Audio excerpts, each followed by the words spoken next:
Hello સૌ હરિભક્તોને જય Swaminarayan. BAPS Swaminarayan સંસ્થાના ઓસ્ટ્રેલિયાના અનેક શહેરોમાં રહેલા સ્વયંસેવકો અને હરિભક્તોએ વર્ષ 2025ના ઇન્સ્ક ડે નિમિત્તે દેશભક્તિના ભાવ સાથે વિશેષ સન્માન સાથે ભાગ લીધો હતો। ઓસ્ટ્રેલિયાની વિવિધ જગ્યાએ યોજાયેલી ઇન્સ્ક ડેની ડોન સેવા કાર્યક્રમોમાં બીએપીએસના સેવાભાવી હરિભક્તોએ હાજરી આપી, શહીદ થયેલા વીર જવાનો માટે પુષ્પાંજલિ અર્પણ કરી તથા હાલમાં દેશની સેવા કરતા રક્ષણકર્તાઓ માટે પ્રાર્થનાઓ કરી। ઓસ્ટ્રેલિયાના સિડની, મેલબર્ન, પર્થ, બ્રિસ્બેન સહિતના અનેક શહેરોમાં થયેલી શાંતિ સભાઓમાં બીએપીએસના સ્વયંસેવકોએ ટૂંકો પણ સુંદર સંદેશો આપતા જણાવ્યું કે આ દિવસ એ ત્યાગ અને ઋણ સ્મરણનો દિવસ છે।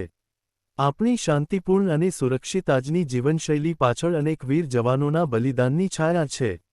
આ દિવસ આપણને એ યાદ અપાવે છે કે આપણે ક્યારેય ભૂલી શકતા નથી કે કોઈકને પોતાનું જીવન ગુમાવવું પડ્યું કે આપણું જીવન જીવતું રહે। ઇન્સ્ક ડે એ ઓસ્ટ્રેલિયા અને ન્યૂઝીલેન્ડના સંયુક્ત સેના દળોના સૈનિકોની યાદમાં ઉજવવામાં આવતો એક ઐતિહાસિક દિવસ છે। પ્રથમ વિશ્વયુદ્ધ દરમિયાન ગેલીપોલી લડાઈમાં તેમના ત્યાગ અને શૌર્યને સ્મરણ કરતી આ ઉજવણી આજે સમગ્ર ઓસ્ટ્રેલિયામાં દેશભક્તિથી ભરેલી શાંતિસભાઓ અને સંસ્મરણ કાર્યક્રમો સાથે ઉજવાય છે। બીએપીએસ સ્વામિનારાયણ સંસ્થાની સ્થાપનાથી લઈને આજદિન સુધી સંસ્થા માત્ર આધ્યાત્મિકતાનું જ નહીં પરંતુ સમાજસેવા અને રાષ્ટ્રસેવાનું પણ અનન્ય ઉદાહરણ બની રહી છે। ઓસ્ટ્રેલિયામાં રહેલા હરિભક્તો પોતાની જન્મભૂમિ ભારત અને નિવાસભૂમિ ઓસ્ટ્રેલિયા બંને પ્રત્યે અનન્ય ભક્તિ અને એક નમ્ર જવાબદારીની ભાવના ધરાવે છે। બીએપીએસના સંતો અને હરિભક્તો માટે દેશની સેવા કરનારા દરેક સૈનિક એ એક જીવંત યોગી છે, જેમના ત્યાગ અને કરુણાથી સમાજમાં શાંતિ અને સંસ્કૃતિ ટકી રહી છે।